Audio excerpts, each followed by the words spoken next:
Welcome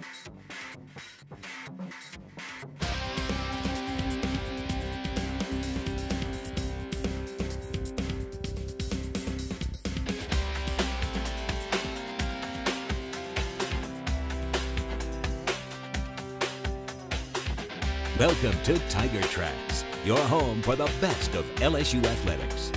And now your hosts, Jordy Hultberg and Bill Frankes. Welcome, boys and girls. This is Tiger Tracks. He's Bill Frankes. I'm Jordy Hultberg. Something going on this weekend? Something special? Bama week, huh? Yeah, a little northeast of us. Northeast of us, yeah. Yes. The College Football Playoff Committee came out with their first Final Four, I like to call it. This is a matchup now of number 2 versus number 4. Right. Go, who'd have thunk it? How about that? Most people predicted LSU would, of course, be in Not many in predicted the top Bama. 4. Not many saw Alabama, but Alabama's right there at number 4, LSU at number 2. So it's only the first set of rankings, but it sets up for what we already knew would be a tremendous matchup. And everyone's looking forward to Saturday night in Tuscaloosa, kickoff at 7 p.m.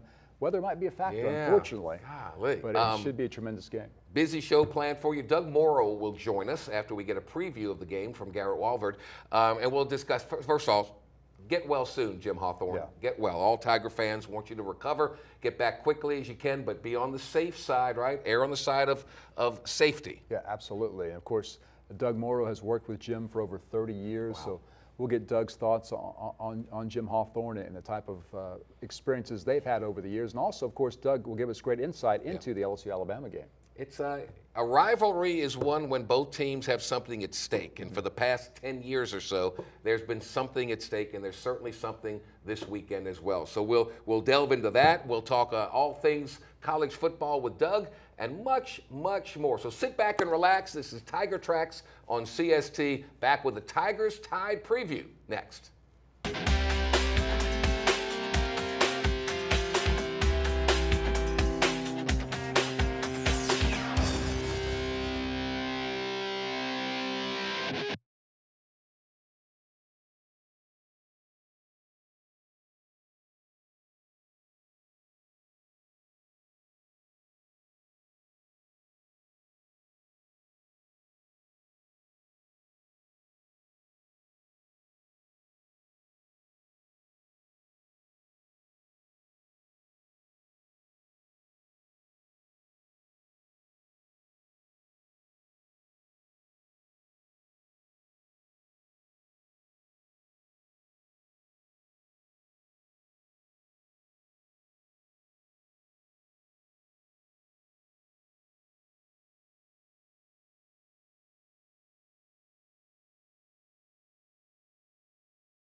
Welcome back. What do you think we're beginning with today on Tiger Tracks? Well, of course, it's the Tigers and the Tide preview coming up with Garrett Walvard, 7 o'clock, national television, rain expected. Yeah, exactly. Of course, both teams rely heavily upon their ground game. Yeah. Leonard Fournette for the Tigers, Derrick Henry for Alabama. Alabama has a vaunted front 7, but LSU's defense has really been outstanding as well. Number 6 in the nation in rush defense, so it's going to be a tremendous matchup.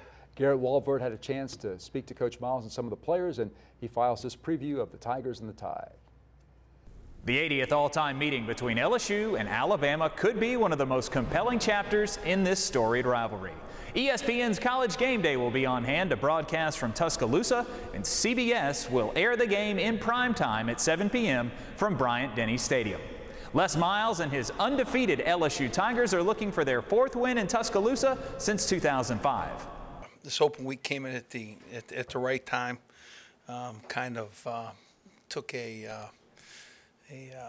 straight weeks of play and made it into a good, comfortable week. We had 3 very nice practices preparing for our opponent and give them some time off and get them to relax, get off their feet. And this is a special week for us.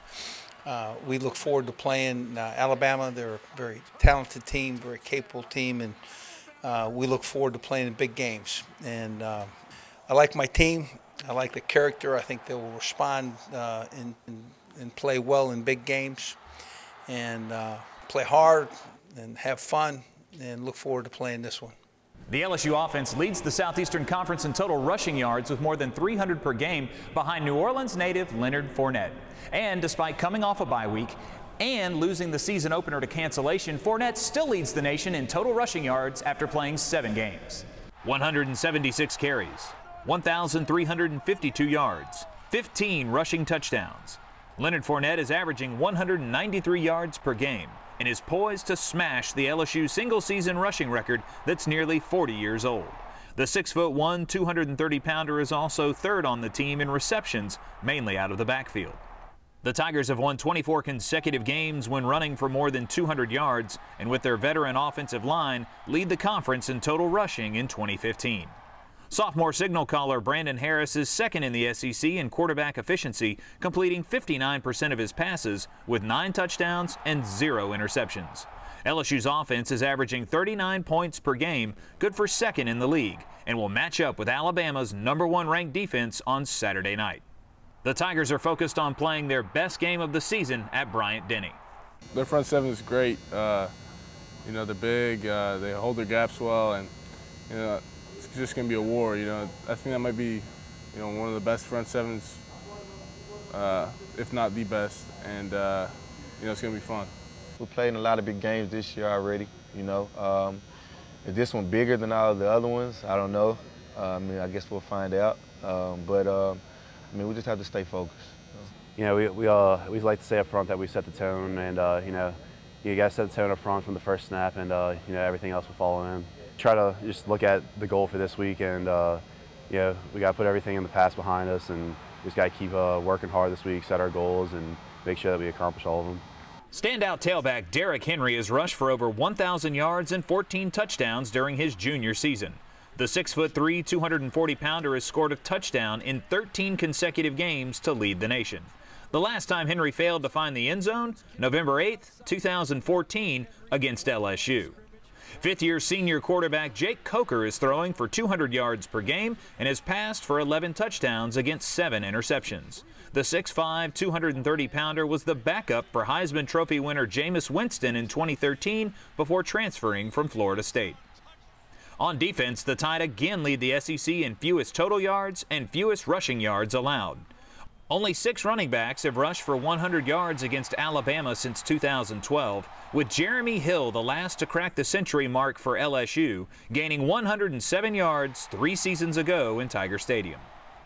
LSU and Alabama have both been ranked for the last 10 matchups in this series, a stat that leads all college football rivalries across the country. LSU will be without their veteran broadcaster, Jim Hawthorne, who will miss the first football game of his career for health reasons. Let's let Jim take us back to 2011 at Bryant-Denny Stadium in overtime.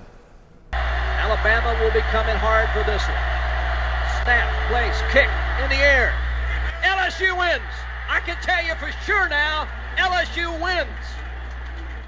After the win, the Tigers would finish the regular season undefeated and later gash Georgia 42-10 in Atlanta, capturing the school's 11th SEC championship and second under Coach Les Miles. LSU looks to go 8-0 and solidify their hold on the SEC West standings, while Alabama readies for a must-win matchup on their home turf. Kickoff set for 7 p.m. on the Columbia Broadcasting System. Reporting for Tiger Tracks, I'm Garrett Wolverton.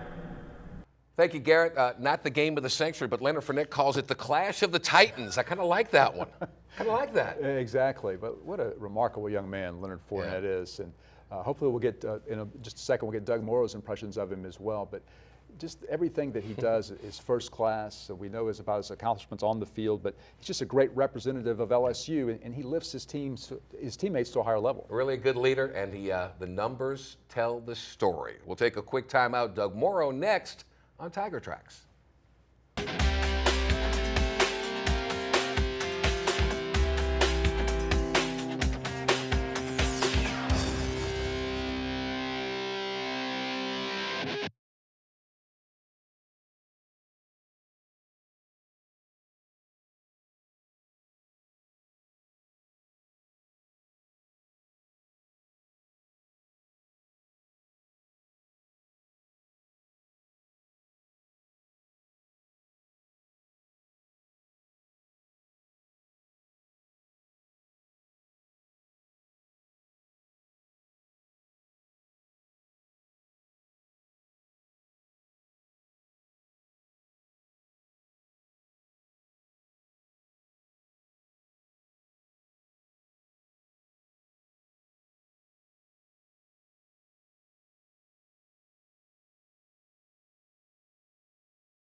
Welcome back to Tiger Tracks here on CST alongside Bill Franquez. I'm Jordy Helper. We welcome in Doug Moreau, the longtime color commentator on the LSU Sports Radio Network, the All-American for the Tigers.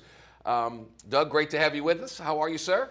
Well, the way you said "long time." That's terms like of saying, endearment. That's terms of endearment. An old person with us. See, I always get myself I'm dressing in trouble. as an old person for Halloween. No, you look terrific. You look great. Thank you. It's going to be an interesting weekend. Boy, we have the game itself, LSU, Alabama, and then the game within the game, and it's going to be odd because for the first time in 30-something years, Jim Hawthorne won't be up in the press box calling the game with you. He had a little surgery. We wish him nothing but the best and a speedy recovery, but the game goes on. The game goes on. It's going to take place, and we often would like to think that the players rely upon our play-by-play, but actually it's kind of our play-by-play relies upon It's humbling them. sometimes, Yeah, yes. it makes you feel humbled. Yes. We are all the time. Yes. But it'll go great. Yeah. Of course, Doug, as we know, this is Jim's final football season. He announced that last year that he would finish football and basketball season. Just your thoughts on what it's been like to work with Jim, who this year is being honored as the recipient of the Chris Schenkel Award. And I believe he won the Lindsey Nelson last year or a couple of years ago. Right. And those are both just tremendous honors. They're the highest honor in the broadcast profession, sports broadcast so far as I know, and well-deserved. Jim is such a professional at doing this, and there have been a handful of times over the years where, for whatever reason, there were technical problems with the equipment. Things didn't work as expected. And, I was one of those who had no idea what you're supposed to do in this situation. Jim just picks up the telephone. We end up, whatever the technicians do, routing our broadcast through the telephone for 15, 20, maybe 30, 45 minutes. And you never would have known because he never said anything about it. And the broadcast itself, we're told, came across just perfect. But he doesn't ever let that stuff bother him during the course of the broadcast, except during commercial breaks every now and then. He'll make a comment. I was going to say, wait a minute now, wait a minute. But he knows when to make the comment. Yes. Doug Moore, kind enough to join us. The College Football Playoff Committee came out with their first Final Four. It's not how you start, it's how you finish, but you have to start somewhere. Clemson number 1, LSU number 2, Ohio State number 3, and of course, with one loss, Alabama number 4. Let the debate begin. Yeah. It does make the game more important. Yes, it does. Just because of this thing where people got together and they decided somewhat arbitrarily who are 1 through 4 and who's 5 and 6. That's First right. one's off the board. But it really makes this game seem important, and it is important. Yeah. Tremendously important to LSU, I think. Sure. Because this game is the first of a 4-game run that's murderer's row. Yeah. This is going to really be difficult for LSU. Toughest schedule in the country. The physical beating up that the players on both teams are going to take for the next 4 weeks are going to be difficult, and LSU's got to come through that healthy. I really believe and thought from the beginning of the year they had the personnel, the ability, the talent to make it all the way to the big game. But a lot of those players had to develop. A lot of them had to remain healthy. And many of them have started to develop. Thank goodness Leonard Fournette developed quicker than everybody else because he's the big horse. But you can't ride that horse for all 4 of these races. Right. You're going to have other people step in. Brandon Harris, I think, has developed very, very quickly. And they've started to let him play a little more, let him be a quarterback. And he's pretty good at it when you let him be a quarterback. Yeah. And they've mixed in a bunch of freshmen, true freshmen who have played well. So it's been fun to watch, but it's going to be grow-up time when they play Alabama. Big boy football. This is a good team. Big boy football, yeah. You mentioned Leonard Fournette, Doug. Just quickly, your thoughts on where does he rank in all the great players that you've played with and seen over the years observing college football?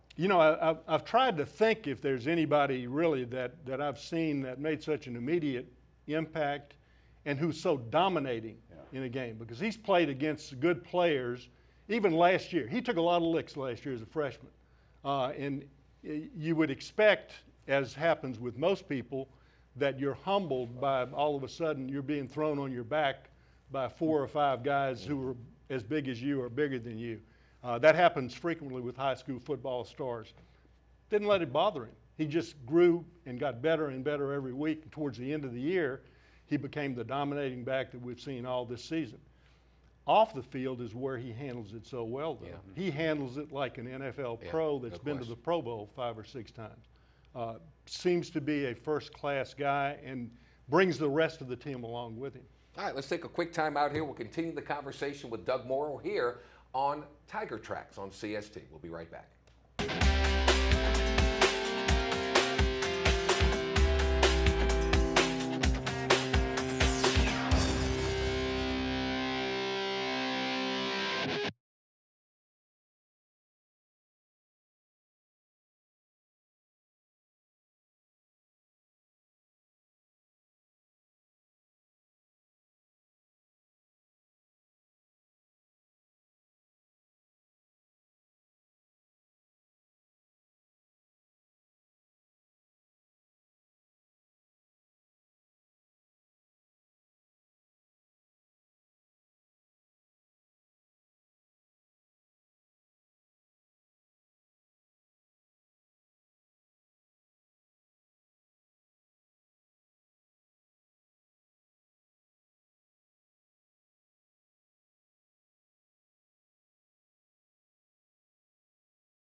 Welcome back, Tiger Tracks on CST. Bill Franquez, I'm Jordy Helperg. We continue our conversation with Doug Moreau, the color commentator on the LSU Sports Radio Network. He'll be in Tuscaloosa. Boy, this rivalry, back in the day, it really kind of cost Charlie McClendon his job because of Bear Bryant's dominance. This rivalry has escalated because it seems like every year, Doug, both teams are very, very good. There's a coach on the other side that has a connection with the coach on this side, and there's a lot at stake for these games. There really is. You know, it's interesting. You can go to the Alabama website and watch Coach Saban's press conference. Yes. And I decided, because he's such an interesting person to watch. Yeah, sure is. And he's such a psychologist. You watch his press conference that he had yesterday, or maybe the day before, yesterday, I think. And you would wonder at the end of it, why did he ever go anywhere else other than LSU? He bragged about LSU, about what a great program they have had. Gave tremendous credit to Coach Miles and for the great job that he's done. Yeah. But you would think that he is coaching some peewee team against the state champs. He gave so many tributes to LSU. Pretty classic Nick Saban, you know, and that's the way he's going to present it to his team through the press this week. Yeah, so his team is going to be hungry when it gets to Friday and Saturday. No question. Doug, a lot of talk, of course, about the matchup of Leonard versus Alabama's front seven. We hear a lot about that front seven. What is so special about it? Well, they're so big, and that's the thing. They play a 3-down lineman and 4 linebackers set up base. But you look at the heights and weights. You're talking about 6'3", 6'4", linebackers all around 245, 250. We're not talking about 225-pound linebackers. You're talking about defensive linemen who are big defensive linemen but very mobile. And what they're going to try to do, as every other team has tried to do, is to stop LSU's inside run. The thing is, they don't need to put 9 and 10 guys up there to do it. At least on paper, they don't. LSU's challenge is going to be to be able to run against those front 7 guys and make them put an 8th and a 9th man back up there and give our passing game an opportunity. It might be that LSU's plan is, as Alabama did in the national championship several years ago, come out, play action from the very beginning, and just start throwing it. Fake it to Fournette, let him be a decoy, or get him in the passing game immediately. And it's going to be tough for Alabama to defend that, because they're going to want to stop him, because I think, you know, Coach Saban takes things in a personal way. He wants to be able to stop the other team's best player, even if the other team is not going to try to make their best player the dominant player in the game. And so LSU, I think, may very well try to keep him from being the dominant player, but showcase him in decoy plays and then use all of the other players, because LSU got plenty of talent to go around offensively. Been doing this since 1972. Still loving what you're doing. When you're up there trying to paint that picture for the fans, what are you trying to convey? It took me kind of a long time to learn. You guys are broadcasters, you know, and you feel comfortable doing this stuff. Maybe a couple of years ago, I started getting comfortable. Well, maybe more than that. But it was, you know, for a long time, I thought you really have to fill in so much detail and realize that you don't have time to give people too much detail, right. That the people that are listening to us, they're not watching it on TV, or if they're watching it on TV, there's a delay. Right. Yeah. But they're relying upon us for information. So if you give them the necessary information first and then detail if you have the time to do it, it's much more important than giving them detail at first where they have no picture to put it in. That was the most important thing I learned, was to try not to give people too much, but give them the essentials, so that they'll have a picture in their mind of what happened out there, just as if they were sitting in the stands watching it. It's an electric atmosphere, Bryant-Denny Stadium. Oh, there's so many electric atmospheres in the United States, but almost all of them are in the SEC. Isn't that I mean, the we truth? have one where we live. Yep. They have one where they live. Yep. But everywhere else in the conference, it's just great. I mean, this is a wonderful time for SEC football if we can just get away from the injuries. Yeah. And injuries are always going to be part of this game. Doug, thanks so much. Safe travels to T-Town, and let's not stay at that hotel off the interstate like we did back in the day, okay? Let's upgrade. I wonder if they still have that candy machine. I hope so, because that's all they had. That was all they had. Doug Moreau, thank you so much. We'll take a timeout. We'll come back with more here on Tiger Tracks.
And welcome back to Tiger Tracks.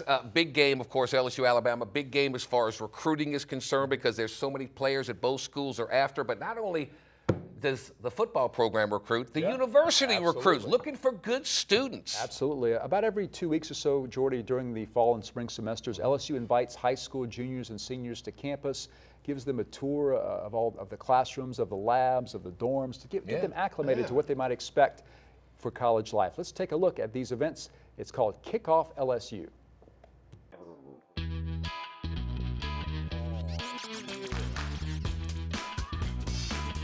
Kickoff LSU is this really great, we do it, I want to say every 2 weeks here at LSU. It's for prospective juniors and seniors in high school. My name is Curran Lattis, and I'm a theater performance major. I'm a junior here at LSU. So you start in the morning in the Union Theater. We have this really great welcome, rallies the students for the day and gets everyone excited. Sometimes Mike the Tiger comes in lead some cheers, and it's really great. It's so great because there are students walking around everywhere, and you spend the entire day on campus. So we essentially put you as a freshman here, as a student here on campus at LSU. So you can visit classrooms, you can go and talk to professors. You pretty much get anything and everything. It's like a campus tour times 10, and it's so wonderful. You really get what it is to be a Tiger here at LSU. My name's Emma Dupaquet. I'm from Mandeville. I go to Mandeville High, and I want to attend LSU. I really like it. I like the meeting that they had in the beginning, and all the music. It was cool. I want to major in business and have my own business, probably a clothing line. Hi, I'm Vicki Dupaquet. It's beautiful. I love it. All the oak trees and the gardens, the buildings. It's really, really nice. I feel like it's a safe environment. I feel real good about it. I've always wanted to go here since I was little, and it's a dream come true. My name is Riley, and I go to Baton Rouge Magna High School. I'm most excited for the new experiences and meeting all these new people and just beginning my adult life, honestly. I hope a lot of prospective students really come to LSU, check out, and see what LSU is all about so they can love purple and live gold with us one day.